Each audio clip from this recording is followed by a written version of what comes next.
Alors, c'est un projet qui a vu le jour avec le proviseur du lycée Jean-Marie Michotte, qui voulait justement mettre en place cet échange entre, déjà au niveau professionnel et pédagogique, entre le Québec et la Guyane. Et après, dans un second temps, un échange aussi culturel. Monsieur Martin, notre proviseur, a contacté Monsieur Veilleux, le proviseur de l'EMOAC, et nous avons correspondu par mail. Nous avons eu un échange par visioconférence pour parler justement des compétences de nos élèves à perfectionner. Aujourd'hui, on va faire une présentation, une pratique sur la presse plieuse Yahweh qui développe 80 tonnes de pression. On va remonter dans c'est ici, tout à l'heure.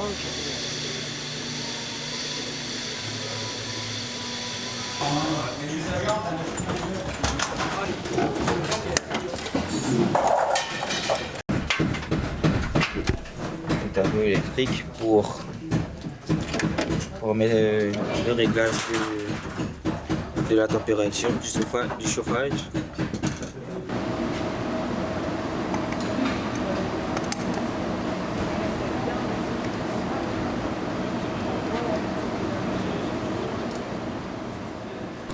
On a un élève, donc Alexandre, qui était dans l'école d'automobile. Il a pu développer des compétences professionnelles très intéressantes.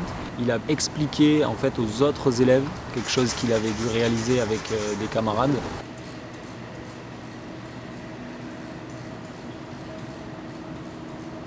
Cette expérience pour moi était très bien parce que j'ai découvert de nouvelles choses qu'il n'y avait pas dans notre lycée.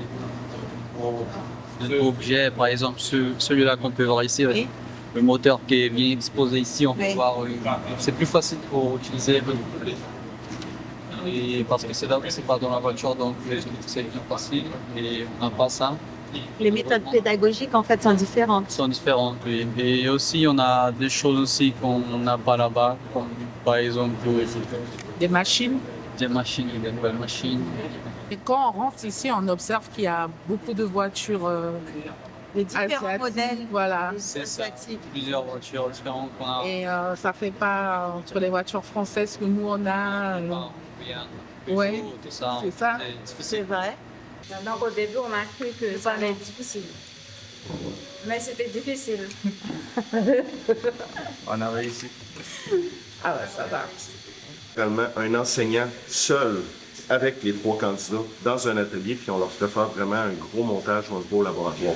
J'ai adoré ça, les avoir, c'est le fun et tout, mais je pense qu'au niveau stage, là, si vous voulez, M. Veilleux il accepte, l'année prochaine, on ferait vraiment un seul enseignant avec juste nos candidats dans un atelier tranquille, puis là, on aurait vraiment une bonne pédagogie, là, pour vraiment faire un beau transfert de connaissances. Là. Et donc, à votre avis, leur niveau, finalement, de préparation, il était bon? Ah, leur était excellent, le bout, tu sais, sans être méchant, beaucoup plus que le nôtre, Moi, je me disais, on s'est dit rapidement, on va les intégrer, dans une classe, tout. Puis ça s'est bien fait, là. J'ai des très belles notes qui ont été prises, j'ai des beaux montages qui ont été faits, puis c'était nouveau pour eux autres, puis ils arrivent à la fin en électricité. C'est pas facile là, de comprendre tout ça. Non, j'ai des belles questions, ça a bien été. C'est vraiment notre niveau à nous, comme je te dis, si c'était à refaire. On va s'arranger pour avoir un enseignant juste pour vous autres, avec chacun un poste. Puis, vraiment le faire ça là, en grand.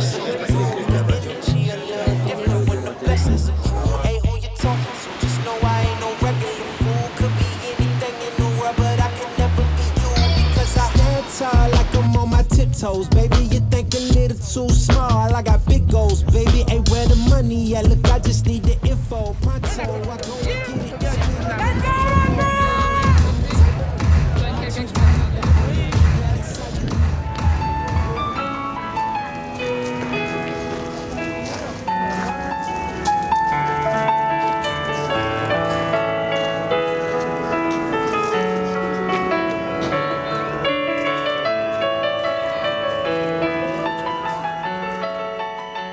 Pourquoi Louis XIV est si important chez nous? C'est qu'il a envoyé des filles à marier, qu'on appelle les filles du roi. Parce qu'à l'époque, ici, il y avait 5 hommes pour une femme.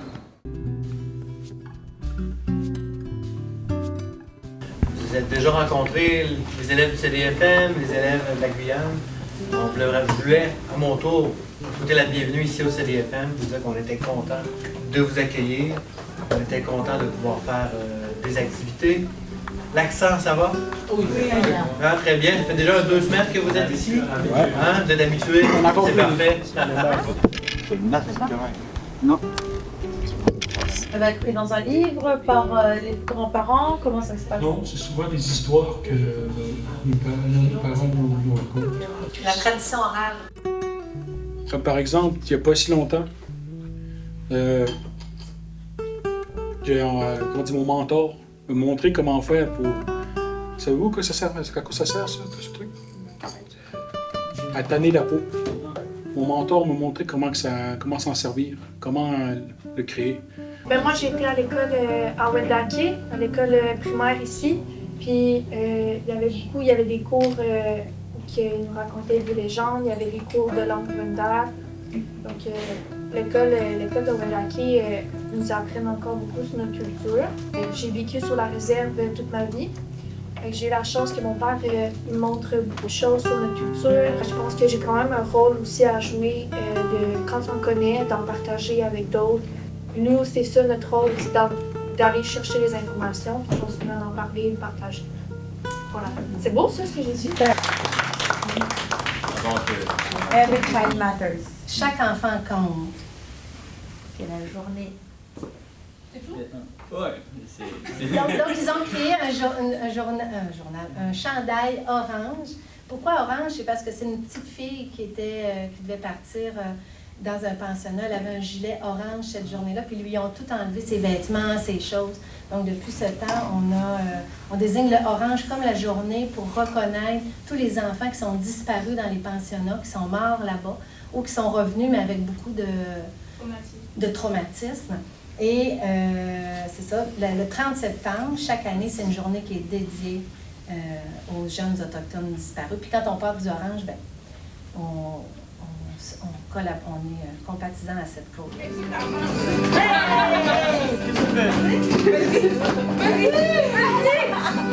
Avec moi!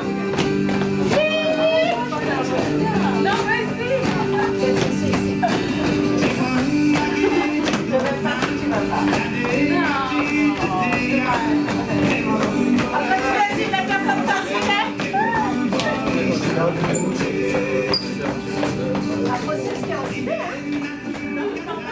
La tenue traditionnelle chez nous, chez les Wayana.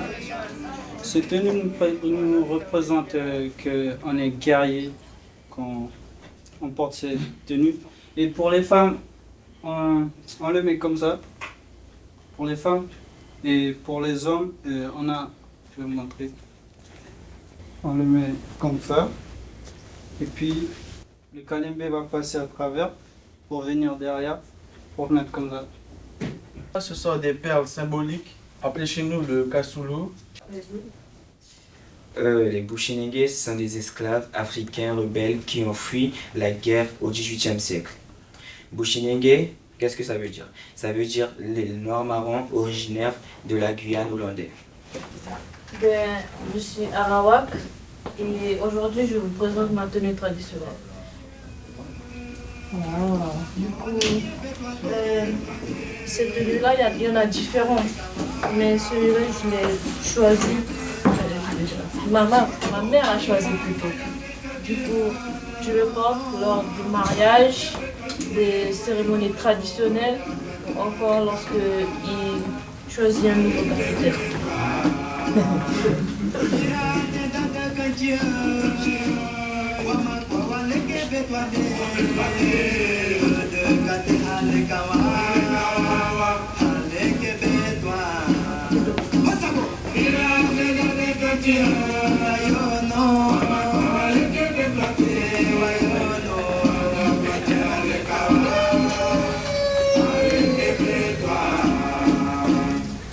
Ces 2 jours à Wendake étaient extraordinaires pour moi. J'ai rencontré d'autres peuples autochtones.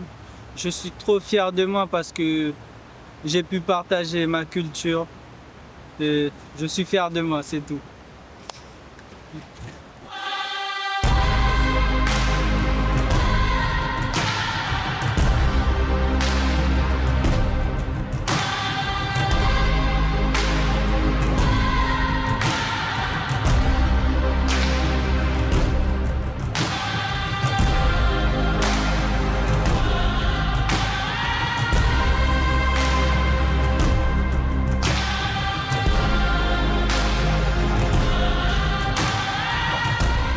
Zebra qui est le loup. Il y a Nyonien qui est l'ours. Yandiawish qui est la tortue. Et Oskenonton qui est le chevreuil. Sur un territoire qui partait de Tadoussac jusqu'au lac Huron. Vous le savez, on nous appelait autrefois les Hurons. Les Français nous ont appelés comme ça. Mais notre vrai nom, c'est Wendat. C'est moi qui lui demandais à ma grand-mère pourquoi je peux pas être Wendat. Comment ça, j'ai pas le droit d'être Wendat? Ma grand-mère disait ouais, mais la loi permet pas. Je dis ben c'est pas grave, moi je suis Wendat quand même.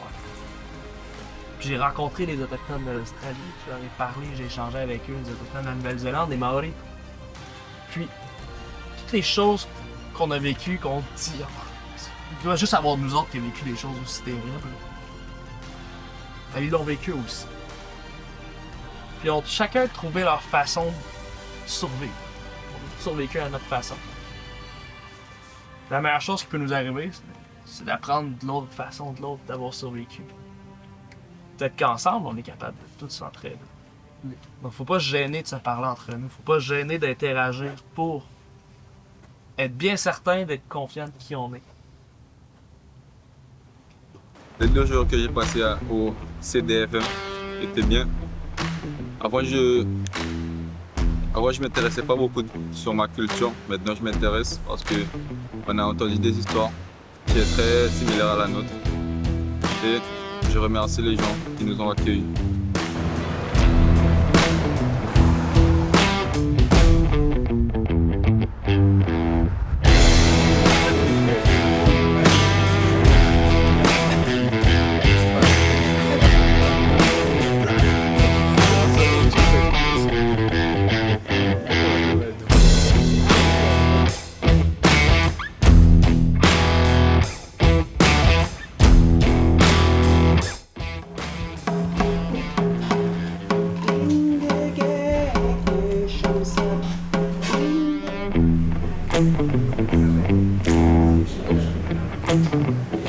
C'est le loup.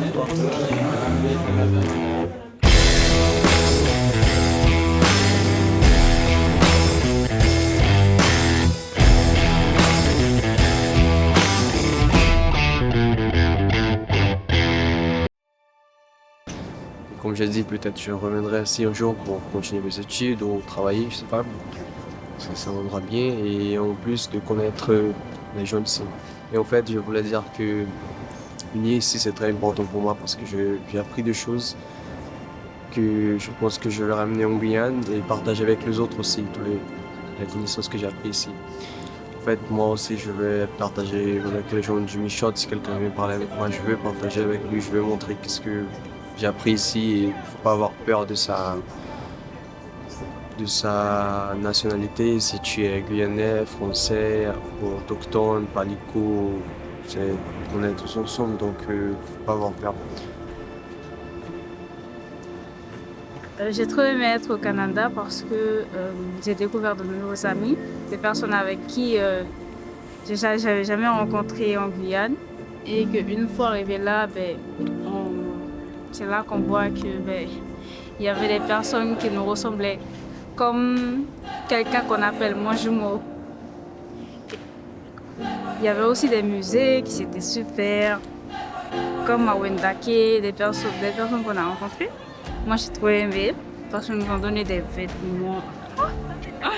Mon séjour ici au Canada, ça s'est très bien passé. J'ai trop aimé voir des gens qui se battent pour leur culture, qui défendent leur culture, qui défendent qui ils sont. Moi, je me sens durant ce fin du voyage, un peu triste, un peu content aussi pour que je vais voir ma famille quand je vais rentrer en Guyane. Mais durant ce voyage, j'ai senti beaucoup d'émotions, beaucoup de joie. Le retour en Guyane va être difficile. Mais pendant ce voyage, j'ai appris des choses. Je me sens bien, très bien pendant ces 2 semaines. Découvert les peuples autochtones. Avoir plus d'expérience avec le stage, je pense que j'aurai plus de savoir après le stage. Mais ce voyage-là m'a fait du bien, je me sens joyeux, un peu fatigué quand même, tout en se lever tôt. Mais ça va, je suis d'humeur joyeuse. Et voilà, c'est la fin de cette semaine interculturelle avec Peuple en Harmonie. les 3 semaines des jeunes avec le stage. Au premier voyage avec l'éducation nationale et les encadrants, les professeurs encadrants et notre accompagnement de Peuple en Harmonie et en plus l'accompagnement de Madame François Simone qui était avec nous et qui nous a accompagnés sur cette dernière semaine. Que dire, que d'émotions. Comme d'habitude, nous travaillons l'humain, nous travaillons avec les humains, avec les jeunes, avec leurs ressentis, avec leurs besoins, avec leurs attentes, avec leurs peurs, avec leur stress, avec leurs envies et surtout avec leur culture, donc la valorisation de la culture. Et l'objectif de cette semaine était de travailler leur force qui est souvent douloureuse en force valorisante. Nous avons des jeunes qui sont très fiers d'eux, qui sont très fiers de leur culture, qui sont très fiers de qui ils sont. On espère vraiment qu'à leur retour, cette affirmation de soi va perdurer, va continuer, en ressortant de cette expérience plein de force et avec la certitude d'avoir accompli notre mission. Pour moi, déjà, je suis fier. Je suis fier d'être amérindien et que ça a de l'importance pour moi. C'est une richesse. Comme pour vous aussi, être là aujourd'hui, ça change ma conscience. Et couper.